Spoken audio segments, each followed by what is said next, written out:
பொலசிக்காய் இருந்தால் நல்லம்னு எத்தனையோ நாள் நினச்சி கிடைக்கவே இல்லை. ஃபைனலாக நேற்று கிடச்சிருச்சு.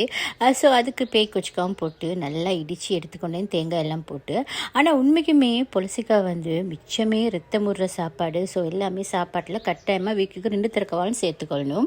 காலத்தாக்கள் சில நேரம் சில விஷயங்கள் சொல்லுவாங்க, அதில் எந்த லாஜிக்குமே இருக்காது. அதுலேயும் இந்த பீஃப் குக் பண்ண போக்கில் அதை தனியாக குக் பண்ண வேணாம். அதுக்கு ஒன்றோ பிரிஞ்சல் அப்பலாட்டி சொரக்காய் அப்பலாட்டி சொச்சக்காய், அப்படி இல்லைண்டா முருங்கைக்காய், இப்படி என்னமாலும் போட்டு குக் பண்ணுங்க, அப்போ கொலஸ்ட்ரால் வெட்டும்னு சொல்லுவாங்க. நானும் இன்றைக்கி முருங்கைக்காய் போட்டு குக் பண்ணேன். எங்கள் ரொம்ப இப்படி குக் பண்ணுவாங்க, நல்லா டேஸ்டி ஆகிக்கும். ஆனால் கொலஸ்ட்ரால் வெட்டுதோ வெட்டலையோ, வளமையாக நாங்கள் ஒரு கறித்துண்டு சாப்பிட்றேன்டா, இப்படி என்னமாலும் போட்டால் 4 கறித்துண்டு சாப்பிட்டு இல்லாத கொலஸ்ட்ராலையும் உண்டு பண்ணிக்கொள்வோம். அதில் எந்த விதமான சந்தேகமும் இல்லை. ஆனால் அது எங்களுக்குமே லாஜிக் இல்லைன்னு தெரிஞ்சாலும் நாங்கள் அதை நல்லாவே நம்பிடுவோம். ஏண்டா அவங்க சொல்கிறது அவ்வளோ சுவாரஸ்யமாக இருக்கும். நீங்கள் இப்படி என்னமாலும் ஒரு கதை கேட்டு நம்பிக்கிறீங்களா? கமெண்ட்டில் சொல்லுங்கள். தேங்க்ஸ் ஃபார் வாட்சிங்.